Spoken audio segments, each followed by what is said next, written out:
Hey guys, welcome back to my channel. आप सुन रहे थे मेरे साथ लव यू जिंदगी। लव यू जिंदगी भाग 45। आशीर्वाद अपार्टमेंट, दिल्ली। मिसेस शर्मा ने सबके सामने शीतल को थप्पड़ मारा। वह फटी आंखों से मिसेस शर्मा को देखने लगी। शीतल अपनी सफाई में मिसेस शर्मा से कुछ कह नहीं पाई। वहीं जब मिसेस आहूजा और राज की नजर एक दूसरे से मिली तो दोनों मुस्कुरा उठे। बिट्टू को परेशान करना तो एक बहाना था। असल में राज और मिसेस आहूजा का असली मकसद शीतल को सबके सामने बेइज्जत करना था, जिससे मिसेस शर्मा का ध्यान सोसाइटी इलेक्शन से हट जाए और मिसेस आहूजा आसानी से इसे जीत सके। शीतल को खामोश देखकर आहूजा ने कहा, क्या जमाना आ गया है, अब सोसाइटी में ऐसे लोग लीडर बनेंगे। खुद के घर के मैटर तो सॉल्व नहीं हो रहे और सोसाइटी के मैटर सॉल्व करने चले हैं। अरे ऐसे लोगों को सोसाइटी लीडर बनाना जिनकी बहू खुलेआम अपने आशिक से मिल रही है और तो और दूसरों के घरों की बहू बेटियों को भी बिगाड़ रही है, वो सोसाइटी का क्या ही भला करेगी। हाँ मिसेज आहूजा, आप सही कह रही हैं, पास खड़ी एक महिला ने कहा, जिनकी मिसेज आहूजा से अच्छी बनती थी। अरे क्या सही कह रही हैं? अगर सोसाइटी वालों को इस लड़के से इतनी ही दिक्कत है तो फिर कल रात ये मिसेज आहूजा की पार्टी में क्या कर रहा था? मिसेज गुप्ता ने आगे आकर कहा। मिसेज आहूजा ने मिसेज गुप्ता को घूरते हुए कहा, मुझे क्या पता था आज मेरे हस्बैंड के दूर के रिश्तेदार का बेटा है। और आप मिसेज गुप्ता, आप ऐसा इसलिए कह रही हैं क्योंकि कल की पार्टी में मैंने आपको घर जो भेज दिया था, कहीं उसी का बदला तो नहीं ले रही आप? मिसेज आहूजा की बात सुनकर आसपास खड़े लोग हंसने लगे। मिसेज शर्मा अब और बेइज्जती नहीं सह सकती थी, इसलिए वहां से चली गई। तुम सब यहाँ खड़े होकर क्या तमाशा देख रहे हो? अपने अपने घर जाओ, ये मिसेज शर्मा और उनकी बहू का रोज का है, मिसेज आहूजा ने कहा। उनके जाने के बाद शीतल गुस्से से राज की तरफ पलटी और कहा, ये सब करके तुम्हें क्या मिला? तुम क्यों मेरा बसा बसाया घर उजाड़ने पर तुले हो? राज मुस्कुराते हुए शीतल के पास आया और कहा, बदला शीतल मिश्रा, बदला। जिस सोसाइटी के सामने तुमने मुझे बेइज्जत किया, उसी सोसाइटी के सामने मैं तुमसे बदला लूंगा। मुझे छोड़कर तुमने उस सार्थक को चुना, लेकिन मैं तुम्हें जिंदगी भर ये एहसास दिलाता रहूंगा कि मुझे छोड़कर तुमने अपने पैर पर कुल्हाड़ी मारी है। तुम इतना कैसे गिर सकते हो राज? ये मिसेज आहूजा जो अपनी बेटी और पति की भी सगी नहीं है, तुम इनका साथ कैसे दे सकते हो? इन पर भरोसा कर रहे हो तो याद रखो, एक दिन तुम बहुत पछताओगे तुम। शीतल ने गुस्से से कहा और वहां से जाने लगी। ये कहते हुए उसकी आंखों में आंसू भर आए। ये सब देखकर बिट्टू को बहुत दुख हुआ, लेकिन वह शीतल की कुछ नहीं कर पाई। बहुत हिम्मत करके वह मिसेज आहूजा के पास आई और कहा, मम्मा आप शीतल भाभी के साथ ऐसा क्यों कर रही हैं? ये अच्छा इंसान नहीं है मम्मा, मैं जानती हूँ। उस दिन गरबा नाइट में मैंने खुद देखा था, इसने कैसे सबके सामने शीतल भाभी के लिए गंदे शब्द कहे थे। इस पर भरोसा मत कीजिए मम्मा, यहाँ से चलिए प्लीज। बिट्टू को अपने खिलाफ बोलते देखकर राज को गुस्सा आ गया। उसने बिट्टू को बालों से पकड़कर गुस्से से उसकी आंखों में देखा और कहा, जितनी छोटी मैं तुझे समझ रहा था उतनी छोटी तू है नहीं। तू तो तेरी उम्र से भी बड़ी बातें कर रही है। राज, ये क्या कर रहे हो तुम? छोड़ो इसे। बिट्टू, तुम जाओ यहाँ से। बिट्टू को राज से दूर करके मिसेज आहूजा ने कहा और फिर उसे ऊपर भेज दिया।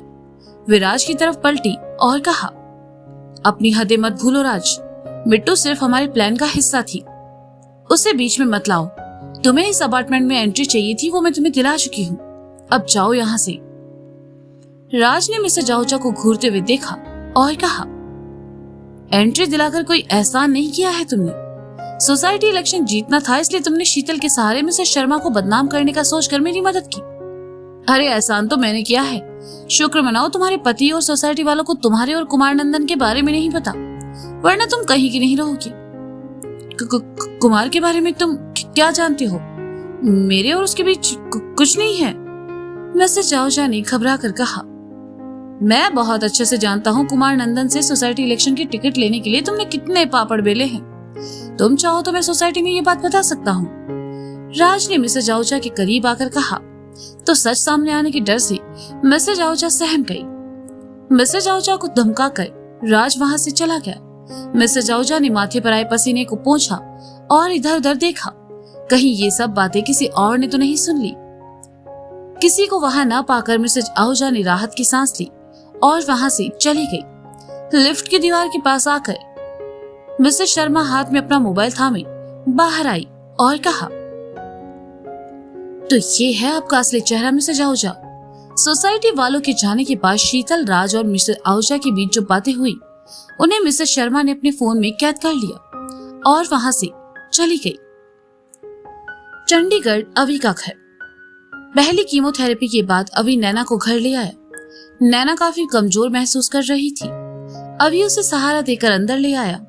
सौंदर्या ने नैना को ऐसे हाल में देखा तो उन्हें बहुत दुख हुआ, लेकिन ये सब भी नैना को ठीक करने के लिए ही था। उन्होंने अवी से नैना को अपने कमरे में ले जाने को कहा ताकि नैना बिना किसी परेशानी के वहां आराम कर सके। अवी नैना को ऊपर कमरे में ले आया। सौंदर्या और चौधरी साहब भी वहीं चले आए और नैना के पास बैठकर उसका हाल चाल लेने लगे। नैना का जी घबरा रहा था। उसे ऐसा महसूस हुआ जैसे वह उल्टी कर देगी। मॉम, मैं कुछ देर सोना चाहती हूँ, नैना ने कहा। हाँ बेटा जरूर, लेकिन सोने से पहले अगर तुम कुछ थोड़ा खा लेती तो मैं भोला के साथ तुम्हारे लिए कुछ भिजवा दूं। विहान ने तुम्हारा डाइट चार्ट मुझे भेजा है। सौंदर्या ने नैना की परवाह जताते हुए कहा। क्या उस डाइट चार्ट में चाय भी शामिल है मॉम? नैना ने पूछा। नहीं, तुम्हें कैफीन और चाय देने के लिए बिल्कुल मना किया है।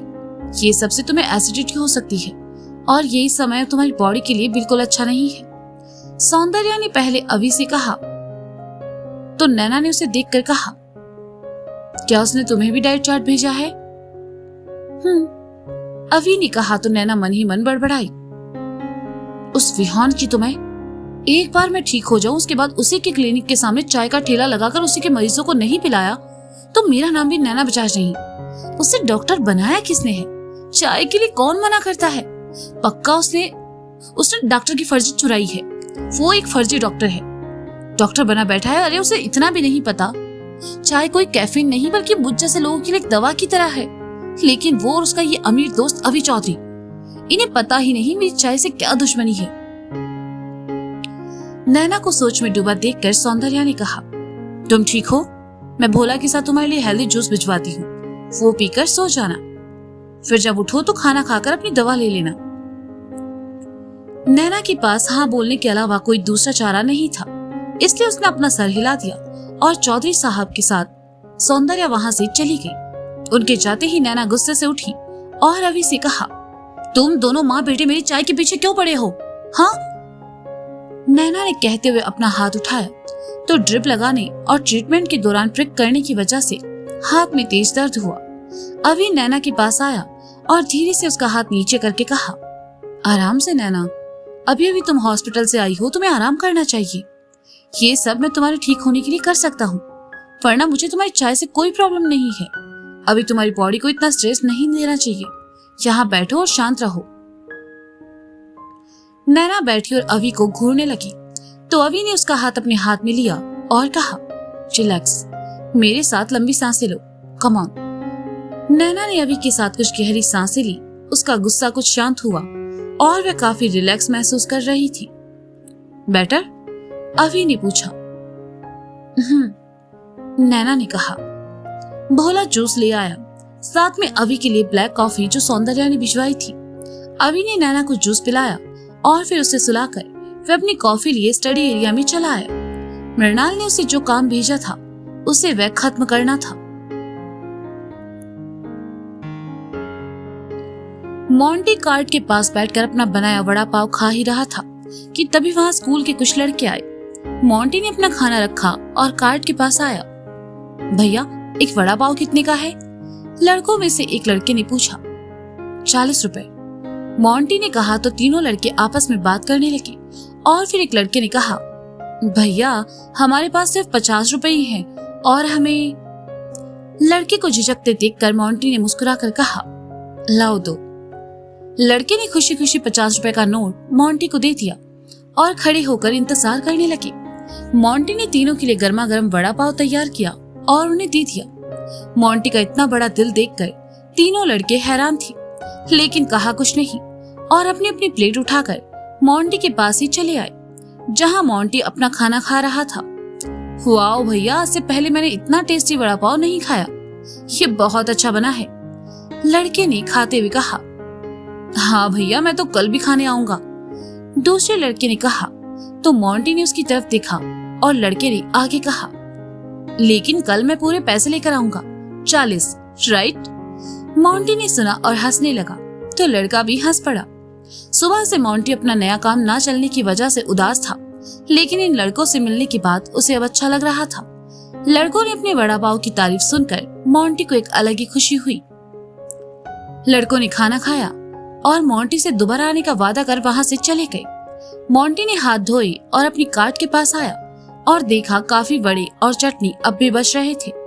मोंटी सोच में पड़ गया कि तभी उसे सामने खड़े ई रिक्शा वालों पर नजर पड़ी, जो अपनी दिहाड़ी के इंतजार में वहां बैठे थे। मोंटी मुस्कुराया, उसने कुछ वड़ा पाव तैयार किए और उन्हें लेकर रिक्शा वाले के पास आया। आज काम का पहला दिन था, इसलिए उसने सबको चखने को कहा और अपना रिव्यू देने को कहा। सभी बहुत खुश हुए और सबने मोंटी की खूब तारीफ भी की।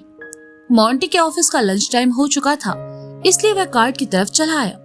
उसने सोचा कोई आए ना आए, लेकिन उसके ऑफिस वाले दोस्त तो उसके पास जरूर आएंगे, लेकिन ऐसा कुछ नहीं हुआ। ऑफिस में जो लोग मोंटी को जानते थे वे सब कार्ट के सामने ही बने आलीशान रेस्टोरेंट की तरफ बढ़ गए। मोंटी का पुराना दोस्त मोहित उसके बगल से गुजरा तो मोंटी ने कहा, हे मोहित, मैंने नया काम शुरू किया है, मैं तुम्हारे लिए कुछ बना दूं?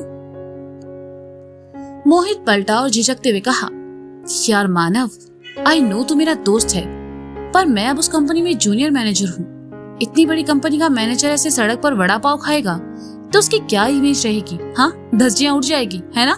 वैसे भी बॉस ने आज ऑफिस मीटिंग के साथ वहाँ सामने लंच रखा है तो मुझे वहाँ जाना है। लेकिन तुम्हें नए काम के लिए कांग्रेचुलेशन, पर इसे सक्सेस करने के लिए तुम्हें तुम्हारे पास अपने जैसे लोगों की जरूरत पड़ेगी। I mean, तुम समझ रहे हो ना? हाँ बिल्कुल, जाओ अपना लंच एंजॉय करो, मोंटी ने फीका सा मुस्कुरा कर कहा। मोहित वहां से चला गया। उसके जाने के बाद मोंटी खुद में ही बड़बड़ाया, हाँ, जूनियर मैनेजर छोटे छोटे काम के लिए मुझ पर डिपेंड रहता था।